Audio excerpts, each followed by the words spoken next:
Hey Elliot, how's it going? Pretty good, Josh. How about you? I'm doing pretty well. So I thought that this episode topic that I had thrown your way is that we could talk about Phi 201. And the reason why I bring that up is because I know that you have the pleasure, I was gonna say the distinct honor, pleasure. honor. Yeah. Yeah, you have the honor of presenting to our local Phi group this week on Phi 201. And I was just curious what kind of topics you were going to cover, and just maybe we can talk a little bit about our experience with Phi 101 that we had earlier this year. And I think that was pretty well received. And overall, I was just kind of curious, what do you got on the agenda? And is there anything that we want to maybe dive into a little bit more here and talk through and see where things are going? I do. This is what I'm doing on Thursday. I think so. Yes, you are correct. Me and local celeb. Now, I shouldn't even say local. Our national celeb or worldwide celeb, Alan Hansen, is presenting alongside me. And I should say that he is the main content producer of what we are doing. So I'm going to try and ride his coattails as best I can, but I know you just want a sneak peek of the all the nitty gritty before we present on Thursday.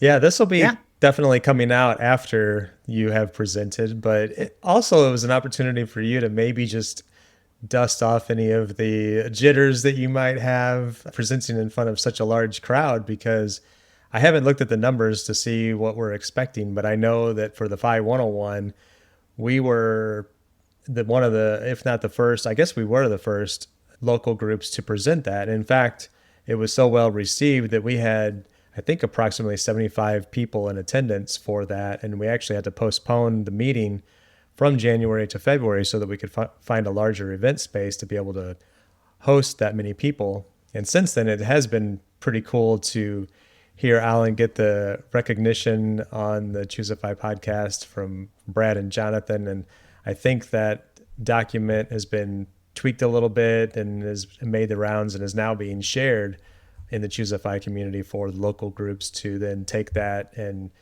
use it in their own Phi 101 conversations. But for us, I think you and I even learned a couple things in the Phi 101 class that Alan presented, and it was very well done.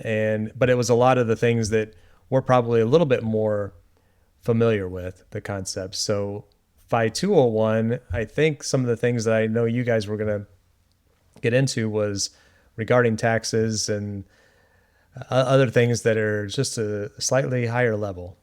So I will say that taxes has kind of been moved off to its own presentation even outside of this. So obviously with our buddy Alan's background as in accounting and just being a former CFO, he is very dialed into taxes.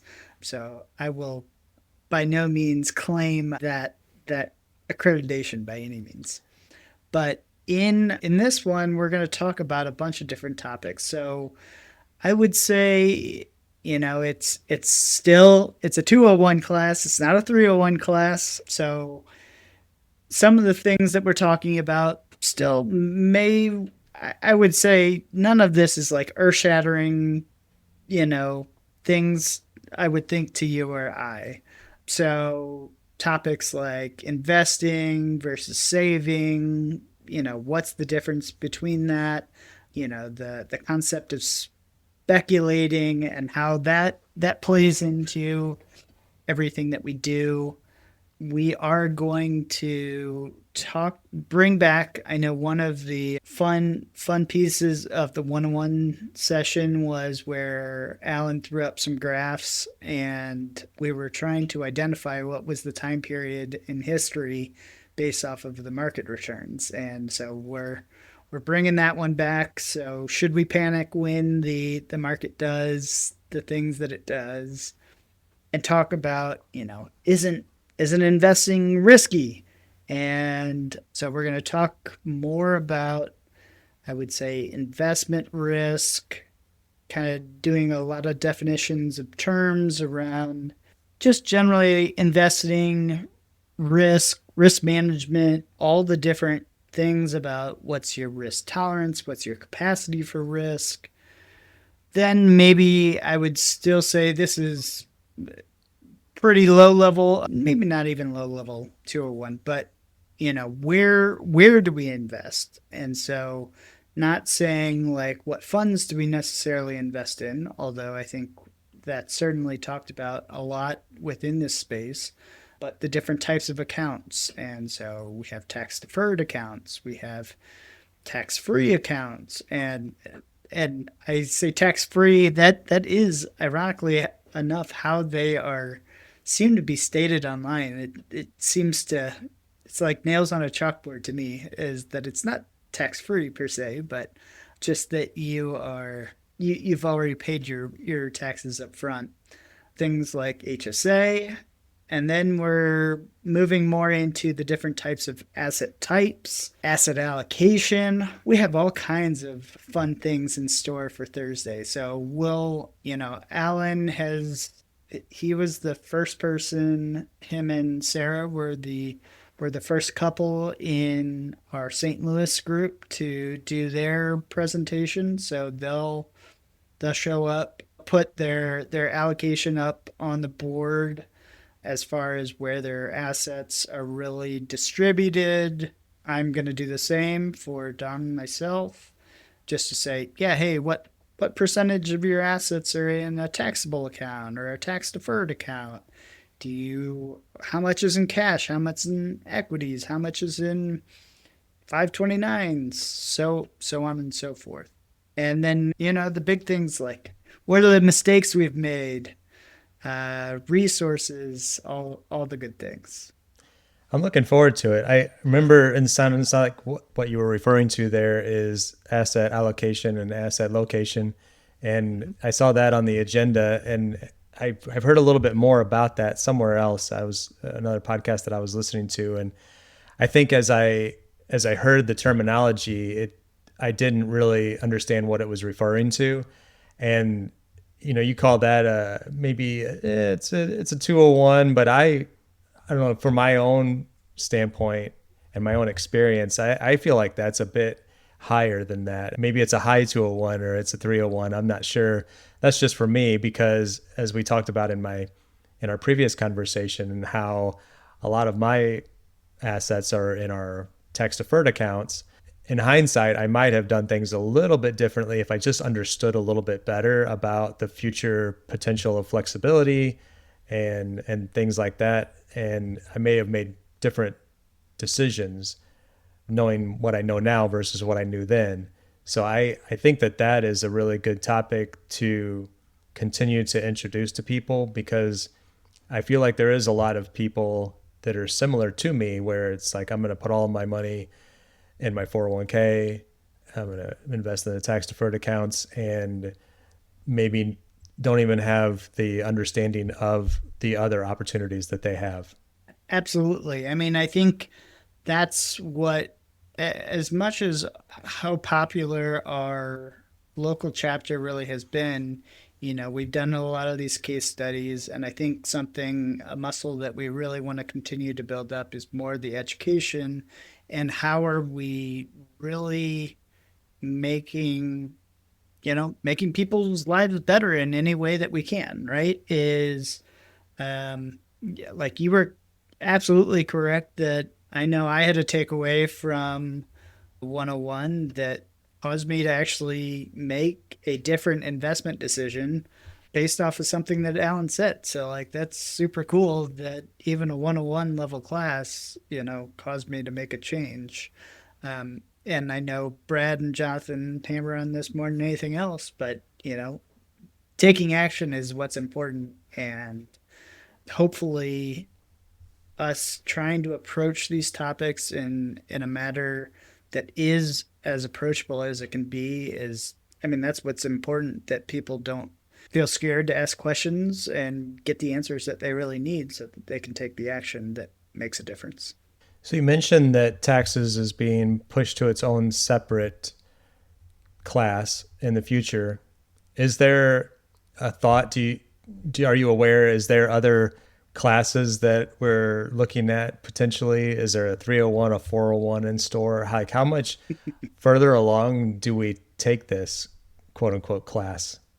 Yeah, that's a good question. I'll defer to our admins, but I know that when Alan and I got together again yesterday to kind of talk through the presentation and who's gonna look to speak to what and whatever else, this was that was one of the topics that had come up, is that I knew that taxes was kind of being pushed off to its own home. So I know, I mean, it's a hard subject just for everybody. Like, I mean, we've definitely talked about John Mulaney and Cody Garrett's new book, Tax Planning to and Through Early Retirement. I still haven't finished it in its entirety, but it's very, very good from the parts that I've read so far. And it's a topic that I am almost certain that anybody can gain something by having additional knowledge in the tax world, whether you're doing your taxes yourself or not. Just being more knowledgeable about the subject makes a huge difference. Yeah, and it's even one of those topics that I would say that even if you think you know what you may not know what you think you know.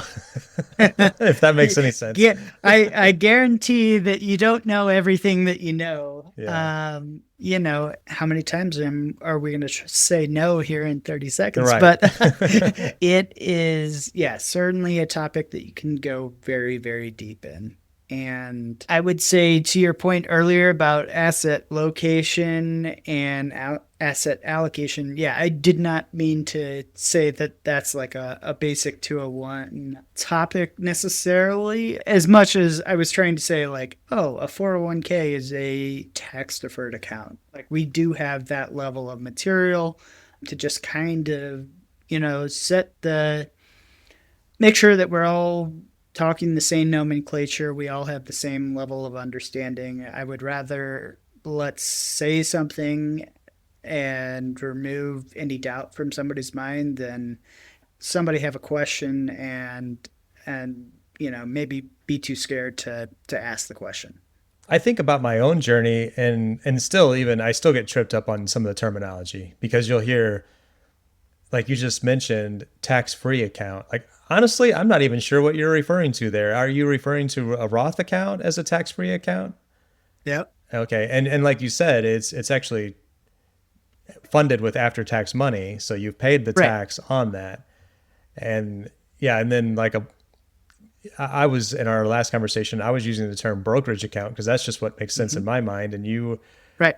you were saying your taxable account, and I've heard that it referred to as taxed along the way. And there's just so much variety, jargon, and variety that I really hope that people can just hearing these conversations more and more, people get more and more familiar with them. I know it's helpful for me to talk to you about these things because I still get them twisted in my mind as I'm thinking through them, and in turn trying to explain this type of thing to Lori, who's less interested in all the details and how they all work. But yeah, I think that is just the nomenclature and the descriptions of those is definitely 201 material.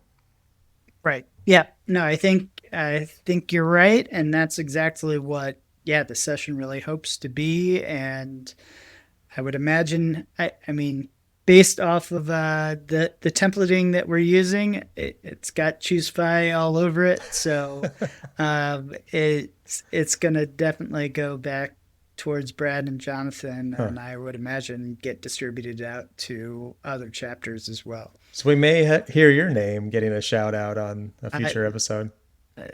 This is possible. I know that Jonathan did tag Alan and I think like 2 weeks ago. Jonathan he was a little trigger happy because I think he was saying, oh, Alan and Elliot from the St. Louis chapter, held a session for 40 plus people at St. Louis. I was like, yeah, it hasn't happened yet. Yeah. But he is very excited about the numbers and everything else that we've been pulling down. So Very cool.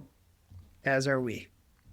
Was there any other topics that didn't make the cut? Well, no. I think in short it's a long presentation, but I think that Alan and I have both definitely presented enough over probably our careers to know that, yeah, move it along. And even though we have a large number of slides that hopefully we'll be able to progress at a pretty good clip, I know that I think I told you this. I toyed around with the idea of, I had heard that Frank Vasquez had used the aid of AI for some of his presentation at Economy this year. And so I attempted to basically throw our presentation into AI and see what came out the other side, just in the interest of science. And I will say that our current presentation, now this is before I do some additional edits and work tonight, because Alan has very much done his homework and I certainly have not. I'm a very typical procrastinator over here. I still have my edits to make, and some things haven't quite occurred, but the number of slides is 52 at the moment. So Woo. when we came out the other side with, I had 2 AI examples, and one, I will say, yeah, it looked very, very evident that AI was involved. But the other one was much more, had a much lighter AI touch, so to speak. It had taken those 52 slides down to about 15. And so, many more graphics that were telling the story, as opposed to, we have more text. That's not to say it's all only text, but there were some better visuals, if I'm being honest on my feelings of the matter in the AI versions. But. Huh. That's interesting. So you don't know exactly how it's all going to come together yet, as far as what AI will contribute to the end result? Oh, I think we have decided that we're keeping it all human powered content in our presentation for this one.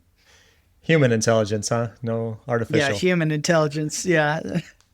Quote unquote intelligence. Yeah, I was gonna say the jury's still out if we'll be better or worse on my behalf. I know Alan certainly doing his piece. You mentioned one topic earlier.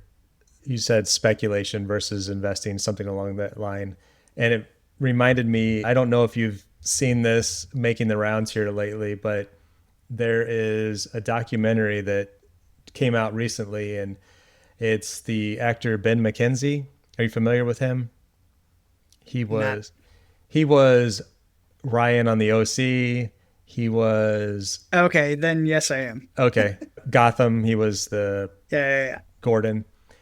Mm-hmm. He apparently 5 or 6 years ago had a friend of his who was like trying to get him into crypto, and he was like, I don't really understand crypto. I don't want to get involved. And the guy kept pushing and pushing and pushing. He's like, I got to do some research on this. Well, evidently he's a pretty smart guy. I mean, he's an actor, but he also has a degree in economics, and he did a ton of research, and he ended up making this documentary. He wrote a book and then ultimately turned it into a documentary where he was going around and trying to really just fully understand the world of crypto, and essentially came to the conclusion that it's total garbage.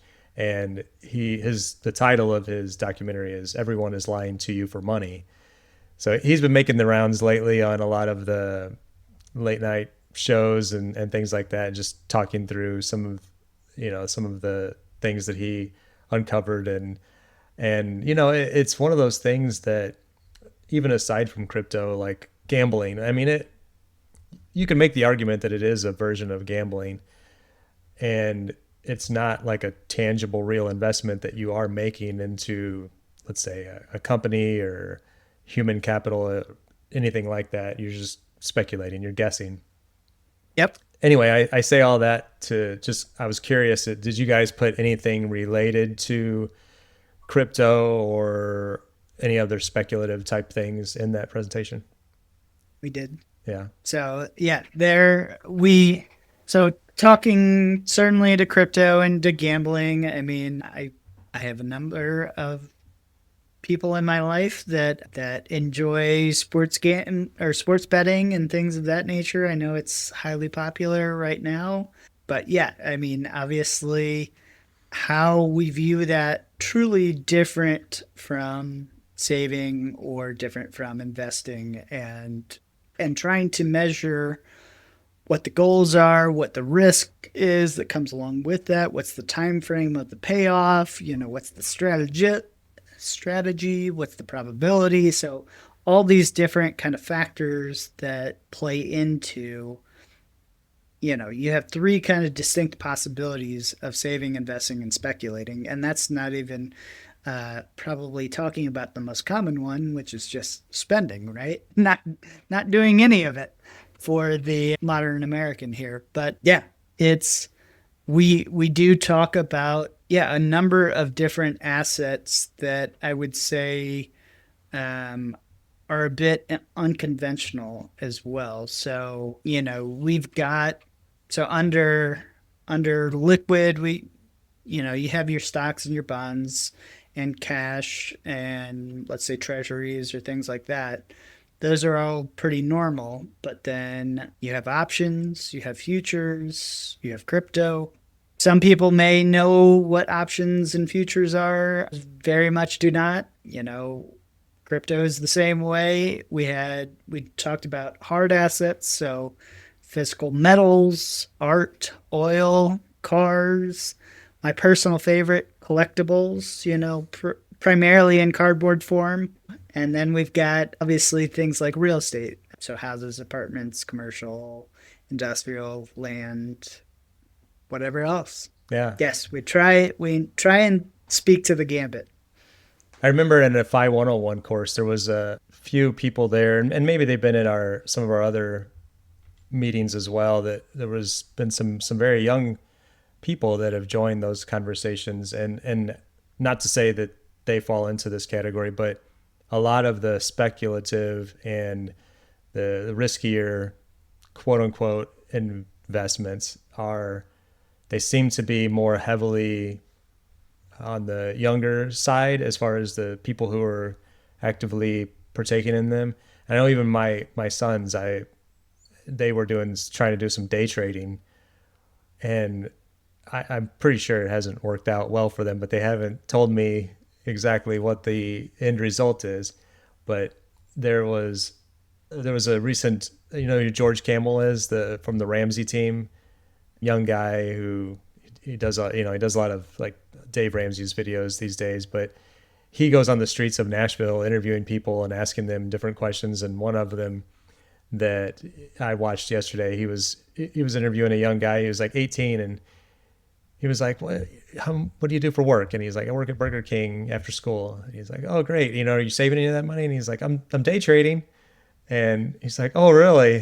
How's that working out for you? He's like, not so well, but I know I just need to keep at it. I need to keep learning, and I know that I'm going to get better as time goes on. And he's like, oh, really? Do you know that only 3% of day traders ever see a profit? And he's like, yeah, I knew that. And he's like, really? Do you feel like you fall in the 97, or you feel like you fall into that 3%? Yeah, fall in that 3%. Yeah. Uh-huh. He's like, yeah, it's just going to take a little bit more time.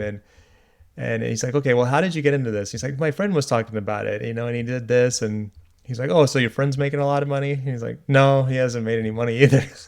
So, but it's just a little bit more time, Josh. Yeah. Come on, a little bit more time. It's unfortunate that these young people, they think that it's like a get rich quick scheme, and if they just, he always likes to show them the numbers where he's like, if you invest this amount, and he starts with small numbers like $50 a month, this is what you could have in this many years with just investing it into the market. And even in a situation like that, I think they're looking at it he's typically looking at like traditional retirement age, like, oh, this is how much money you'll have when you're 60 or 65, which probably if you're 22, 24, 18, whatever, is just going to be like, okay, whatever.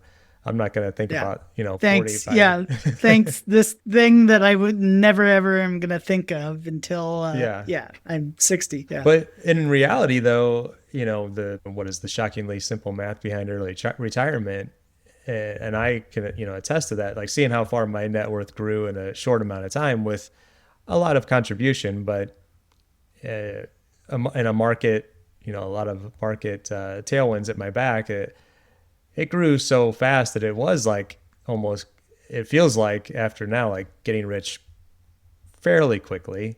It's not overnight success by any means, but anyway, I'm glad you guys have that in there, and maybe there'll be like at least one or two people that will hear that, and even if it's not as something that someone in that room is actively participating in, maybe it's something that they can be able to share back to, like you said, the butterfly effect, share back to somebody else in their life and try to get them pointed in a better direction of like real investing instead of speculating. Exactly. That's all I can hope to do is just throw that pebble in the water and let the ripples turn into waves, right? Yep. Well, all right. Did you have any other particular things you wanted to dig into there on that? Anything else on your mind? Until next time. So I will say you talked on the last episode how you were pretty close to potentially a milestone of your net worth, but I will say the milestone that I didn't hit, or I don't think so. I mean, I would have to go look, but I almost had where my liquid net worth increased more than my annual salary in a month this last month, and that felt like insane to me. So I know, I mean, of course, as you start to get closer to that point in time where your assets are making more than you are, that's pretty crazy to me. Yeah, I think mine definitely surpassed my annual income over the last month at my highest point. So yeah, it's amazing to see, and of course, just as quickly as it goes up, it could go down. We all know that. We all know it was also down before this, so yeah, Yeah, it is fun to watch that though, and just see that flywheel's spinning with compounding, and knowing that those dollars and those have made dollars and those dollars have made dollars, and just all of that. And that's another topic. I don't know how much, I can't remember how much we touched on or Alan touched on the topic of compounding in the 101 class. But I mean, I think that there's still probably a lot of people that struggle to fully understand what compounding means. Yes. And we do have definitely an example of kind of going along with that saving versus investing and what that really translates to. So we've got an example of just using 50 years from 1976 to 2026 year to date, what kind of returns look like if you were just had your value of $1,000, so just keeping up with inflation over that period of time. Then an example of if you were just putting it into 1-year treasury bills, what that would equate to versus what it would be in the S&P 500. And I mean, it's shocking, if unsurprisingly. Yeah. The spoiler, there's no comparison, right? yeah, exactly. Very good. Looking forward to it. Yes. Looking forward to it. All right. Well, until next time, Josh. Yep. Thanks, Elliot. See you Thursday. See ya. Bye.